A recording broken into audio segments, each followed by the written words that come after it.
নয়াদিল্লিতে ভারত ও বাংলাদেশের সীমান্ত রক্ষী বাহিনী বিজিবি ও বিএসএফ এর মহাপরিচালক পর্যায়ের সীমান্ত সম্মেলন শেষ হয়েছে। 4 দিনব্যাপী এ বৈঠকে সীমান্তে সাম্প্রতিক উত্তেজনা, পুশ ইন, সীমান্তে গুলি চালানো সহ বিভিন্ন গুরুত্বপূর্ণ বিষয় নিয়ে আলোচনা হয়। তবে এই প্রথম বৈঠক শেষে দুই বাহিনীর প্রধানদের আনুষ্ঠানিক যৌথ সংবাদ সম্মেলনটি হয়নি। এর আগে সীমান্ত সম্মেলনে যোগ দিতে সোমবার বিজিবি মহাপরিচালক মেজর জেনারেল মোহাম্মদ আশরাফুজ্জামানের নেতৃত্বে বাংলাদেশ প্রতিনিধি দল নয়াদিল্লিতে পৌঁছায় এবং মঙ্গলবার বিএসএফ সদর দপ্তরে আনুষ্ঠানিক বৈঠক শুরু হয়। সে সময় বাংলাদেশের স্বরাষ্ট্রমন্ত্রী সালাউদ্দিন আহমদ জানিয়েছিলেন, সীমান্তে কথিত পুশ ইন এবং গুলি চালানোর ঘটনাগুলো বৈঠকে গুরুত্বের সঙ্গে তুলে ধরা হবে। এফসিপিএস দ্বিতীয় পর্বের পরীক্ষার্থী চিকিৎসক ডাক্তার দীপরার রহস্যজনক মৃত্যুর সুষ্ঠু তদন্ত ও বিচারের দাবিতে রাজধানীর শাহবাগে বারডেম হাসপাতালের সামনে মানববন্ধন করেছেন তার সহপাঠীরা। বিক্ষোভকারীদের অভিযোগ, বিয়ের পর থেকেই স্বামী ডাক্তার রহমত রশিদ সিয়াম ও শাশুড়ির শারীরিক ও মানসিক নির্যাতনের শিকার ছিলেন দীপরা, যার ফলে তিনি দীর্ঘদিন ধরে মানসিকভাবে বিপর্যস্ত ছিলেন। তাদের দাবি, মৃত্যুর আগে টানা 3 দিন তাকে ঘরে তালাবদ্ধ ও অনাহারে রাখা হয়। গত 4 জুন গুরুতর অসুস্থ অবস্থায় তাকে বারডেম হাসপাতালে নেওয়া হলে সেখানে তার মৃত্যু হয়। যদিও মেডিকেল রিপোর্টে মৃত্যুর কারণ হিসেবে হার্ট অ্যাটাকের কথা উল্লেখ করা হয়েছে। সহপাঠীদের অভিযোগ, নির্যাতন ও চিকিৎসাগত অবহেলার ফলেই তার মৃত্যু হয়েছে। মানববন্ধনে অংশগ্রহণকারীরা ঘটনার পূর্ণাঙ্গ তদন্ত, দায়ীদের বিচারের আওতায় আনা এবং চিকিৎসকদের নিরাপত্তা ও মর্যাদা নিশ্চিত করার দাবি জানান। তবে এই ঘটনায় এখন পর্যন্ত ডাক্তার দীপরার পরিবারের কোনো সদস্য প্রকাশ্যে বক্তব্য দেননি এবং তাদের পক্ষ থেকে কোনো মামলা বা আনুষ্ঠানিক অভিযোগও দায়ের করা হয়নি।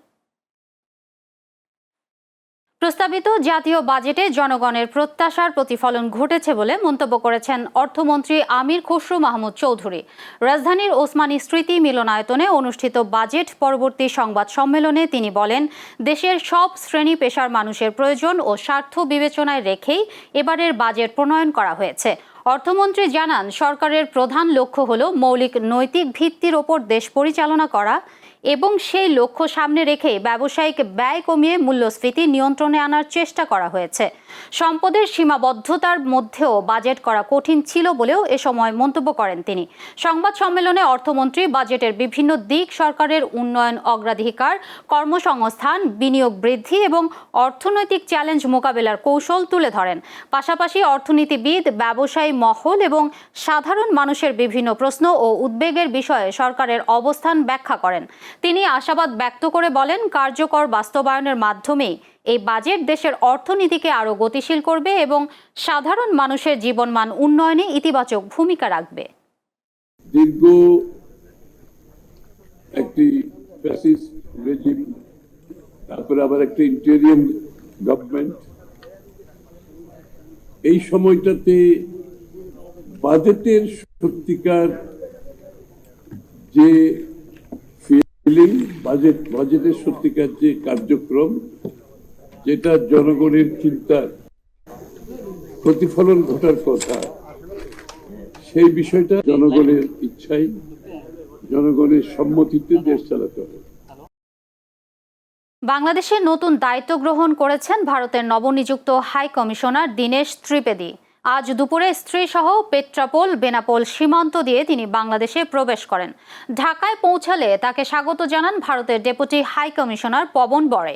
ভারত সরকারের পক্ষ থেকে গত এপ্রিলের শেষ দিকে তাকে আনুষ্ঠানিকভাবে এই দায়িত্বে নিয়োগ দেওয়া হয়। দীর্ঘদিন পর কোনো রাজনৈতিক ব্যক্তিত্বকে ঢাকায় হাই কমিশনার হিসেবে পাঠানোকে কূটনৈতিকভাবে গুরুত্বপূর্ণ পদক্ষেপ হিসেবে দেখা হচ্ছে। 75 বছর বয়সী দীনেশ ত্রিবেদী ভারতের সাবেক রেলমন্ত্রী এবং কেন্দ্রীয় সরকারের একাধিক গুরুত্বপূর্ণ দপ্তরে দায়িত্ব পালন করেছেন। তিনি লোকসভা ও রাজ্যসভা উভয় কক্ষেই সংসদ সদস্য ছিলেন। রাজনৈতিক জীবনে তিনি তৃণমূল কংগ্রেস থেকে বিজেপিতে যোগ দেন। আমাদের যা পপুলেশন আছে 140 কোটি, আর ওতে আমি 20 কোটি অ্যাড করে দিই, তাহলে 160। আমি যা এখানটা করতে চাই ওইটা 140 নয়, 60 অ্যাডেড, এখান থেকে 20 অ্যাড করে দিচ্ছি, তাহলে যা হবে একসঙ্গে হবে, বুঝেছো? আলাদাভাবে আমি ভাবছি না, আমার মনে ওইটা ঢুকছেই না। দেখুন তো, হেঁটে চলে এলাম। মনে হচ্ছে না যে আমি বাংলাদেশে এসেছি। ওইটা দেখতে হলো, তাকে বললো হ্যাঁ আপনি বাংলাদেশের বর্ডারে, এমনি মনেই হচ্ছে না।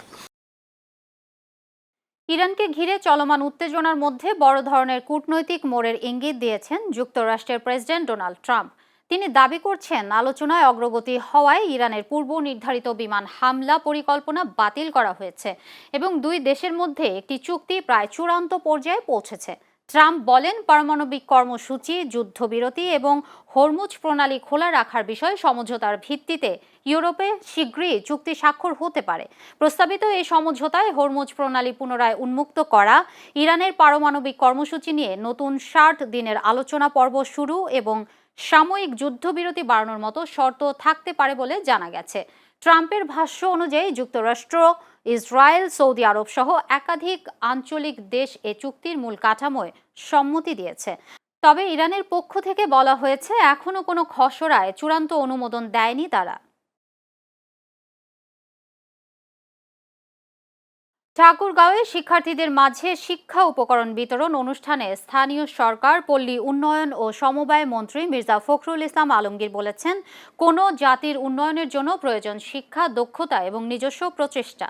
আজ ঠাকুরগাঁও শহীদ মোহাম্মদ আলী স্টেডিয়ামে চীন সরকারের উদ্যোগে আয়োজিত অনুষ্ঠানে শিশুরা যেন ভবিষ্যতে দেশের উন্নয়নে গুরুত্বপূর্ণ ভূমিকা রাখতে পারে সেইভাবেই তাদের গড়ে তুলতে শিক্ষকদের প্রতি আহ্বান জানান।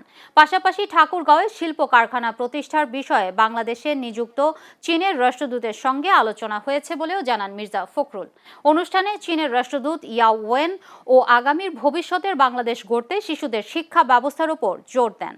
আপনারা সবসময় মনে রাখবেন, কোন জাতি কখনো এমনি এমনি উন্নত হতে পারে না। আজকে চীন যে উন্নত হয়েছে তার নিজের চেষ্টায় উন্নত হয়েছে। তার ছেলে মেয়েদের লেখাপড়া শিখে এবং আরো বেশি করে কাজ করে তার উন্নত হয়েছে। আপনারা আপনাদের স্কুলের বাচ্চাদেরকে সেইভাবে তৈরি করবেন যেন তারা বড় হয়ে দেশের জন্য কাজ করতে পারে, দেশের জন্য তারা সম্পদ হতে পারে, সেভাবে কাজ করবেন। ডাক্তাররা সেভাবে কাজ করবে। ঢাকা বরিশাল মহাসড়কে মাদারীপুরের কালকিনি উপজেলার গোপালপুর এলাকায় দুই বাসের মুখোমুখি সংঘর্ষের ঘটনা ঘটেছে। এতে অন্তত 20 জন যাত্রী আহত হয়েছেন।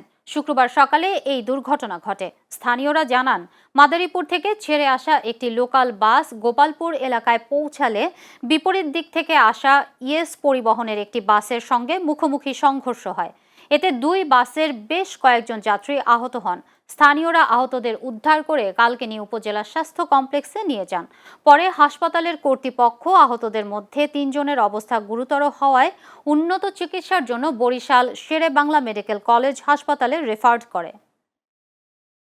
বাংলাদেশ জামায়াতে ইসলামীর কেন্দ্রীয় কর্মপরিষদ সদস্য মুহাম্মদ নজরুল ইসলাম বলেছেন, বন্দরকে আন্তর্জাতিক মানে উন্নীত করার উদ্যোগকে স্বাগত জানানো হলেও জাতীয় স্বার্থ ও সার্বভৌমত্ব বিসর্জন দিয়ে কোনো পদক্ষেপ গ্রহণ করা যাবে না। তিনি বলেন, বিদেশি প্রতিষ্ঠান বা ফ্যাসিবাদের দোসরদের হাতে বন্দরের নিয়ন্ত্রণ তুলে দেওয়ার কোনো অপচেষ্টা চট্টগ্রামবাসী মেনে নেবে না।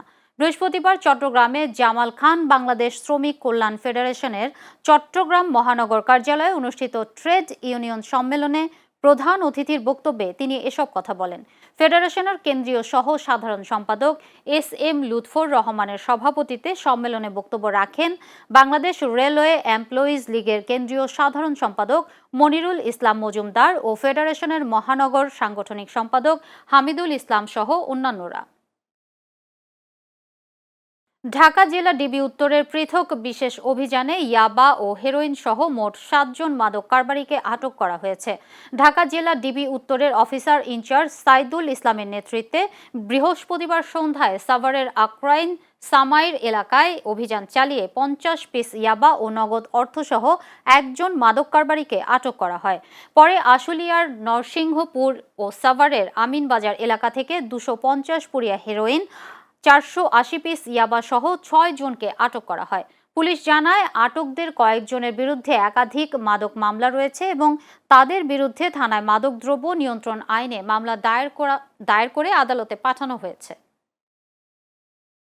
কুষ্টিয়ার দৌলতপুর সীমান্ত দিয়ে শিশু ও নারী পুরুষ সহ 12 জনকে বিএসএফ পুশিনের চেষ্টা করেছে। বিজিবি ও জনতার বাধায় তারা সীমান্তে শূন্য রেখায় অবস্থান করছে। শুক্রবার ভোর রাতে ভারতের পশ্চিমবঙ্গের নদিয়া জেলার হোগলবাড়িয়া থানার চর মেঘনা সীমান্ত দিয়ে বাংলাদেশের দৌলতপুরের চরবিল গাথুয়া সীমান্তে পুশিন করে। এ সময় স্থানীয়রা তাদের আটক করে বিজিবির সহায়তায় ফেরত পাঠায়।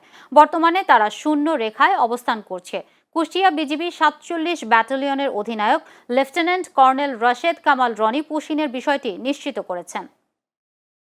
শিল্পাঞ্চল আশুলিয়ায় আলিফ ম্যানুফ্যাকচারিং কোম্পানি লিমিটেডের ২টি বন্ধ কারখানা পুনরায় চালু এবং শ্রমিকদের ৩ মাসের বকেয়া বেতন ভাতা, ঈদ বোনাস দ্রুত পরিশোধের দাবিতে মানববন্ধন করেছেন ফেডারেশন নেতাকর্মী ও শ্রমিকরা। শুক্রবার দুপুরে বাইপাল বাস স্ট্যান্ড এলাকায় মানববন্ধনের আয়োজন করা হয়। শ্রমিকদের অভিযোগ, কারখানা বন্ধ ঘোষণার পরও পূর্বের চুক্তি অনুযায়ী তাদের ন্যায্য পাওনা পরিশোধ করা হয়নি। ফলে শ্রমিক ও তাদের পরিবার চরম আর্থিক সংকটের মধ্যে মানবেতর জীবনযাপন করছে। তাই বন্ধ কারখানা খুলে দেওয়া সহ বকেয়া পরিশোধের দাবি জানান। এই কারখানায় গত ৩ মাসের বকেয়া বেতন রেখে কারখানার মালিক বন্ধ করে দিয়েছে কারখানা।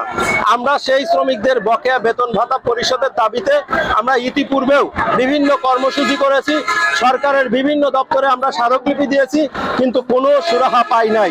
আমরা দেখতে পাচ্ছি একটার পর একটা শ্রমিকদের উপরে নির্যাতনের শিকার হচ্ছে। শ্রমিকরা যখনই মজুরির কথা বলতেছে তখনই এই শ্রমিকদেরকে বহিরাগত মাস্তান, স্থানীয় প্রশাসন দিয়ে তাদেরকে বিভিন্ন ধরনের হয়রানি করা হচ্ছে। আমরা তাই আজকের এই বিক্ষোভ মিছিল এবং মানববন্ধন করছি এজন্যই যে আগামী ৭ কর্মদিবসের মধ্যে সরকারের যে শ্রম মন্ত্রণালয় রয়েছে, এই শ্রম মন্ত্রণালয় থেকে আমাদের এই শ্রমিকদের সমস্যা সমাধানের প্রয়োজনীয় পদক্ষেপ গ্রহণ করবে। সুনামগঞ্জের দোয়ারা বাজারে নইনগাঁও গ্রামে সমাজসেবা অধিদপ্তরের ফ্যামিলি কার্ড বাস্তবায়ন পাইলটিং কার্যক্রম উপলক্ষে গণশুনানি অনুষ্ঠিত হয়েছে। শুক্রবার সকালে গণশুনানি অনুষ্ঠিত হয়। দোয়ারা বাজার উপজেলা নির্বাহী অফিসার অরূপ রতন সিংহ এর সভাপতিত্বে গণশুনানিতে প্রধান অতিথি ছিলেন সমাজ কল্যাণ মন্ত্রণালয়ের উপসচিব এস.এম. নোমান হাসান খান। এ সময় আরও উপস্থিত ছিলেন জেলা সমাজসেবা কার্যালয়ের উপপরিচালক নিবাস রঞ্জন দাস ও জেলা বিএনপির সদস্য এম.এ. বাড়ি সহ অন্যান্যরা। বিএনপির প্রতিষ্ঠাতা শহীদ প্রেসিডেন্ট জিয়াউর রহমানের ৪৫তম শাহাদাত বার্ষিকী উপলক্ষে নারায়ণগঞ্জের রূপগঞ্জে রচনা, উপস্থিত বক্তৃতা ও চিত্রাঙ্কন প্রতিযোগিতা অনুষ্ঠিত হয়েছে। শুক্রবার সকালে রূপগঞ্জ উপজেলা প্রশাসনের উদ্যোগে উপজেলা পরিষদ মিলনায়তনে প্রতিযোগিতার আয়োজন করা হয়। প্রতিযোগিতায় রূপগঞ্জের বিভিন্ন শিক্ষা প্রতিষ্ঠানের ৩ শতাধিক শিক্ষার্থী অংশগ্রহণ করেন। পরে বিজয়ী শিক্ষার্থীদের মাঝে পুরস্কার প্রদান করেন নারায়ণগঞ্জ ১ আসনের সংসদ সদস্য মুস্তাফিজুর রহমান ভূঁইয়া দীপু ও উপজেলা নির্বাহী অফিসার সাইফুল ইসলাম জয়। এ সময় সংসদ সদস্য দীপু বলেন, রূপগঞ্জে প্রতিটি শিক্ষা প্রতিষ্ঠানে অত্যাধুনিক ল্যাব গড়ে তোলা হবে, যাতে শিক্ষার্থীরা মেধা বিকাশের সুযোগ পায়। শিশুদের মেধাকে কাজে লাগিয়ে শিক্ষার্থীদের সাথে নিয়ে আগামী সমৃদ্ধির বাংলাদেশ গড়ার জন্য তিনি সবাইকে ঐক্যবদ্ধভাবে থেকে কাজ করার আহ্বান জানান।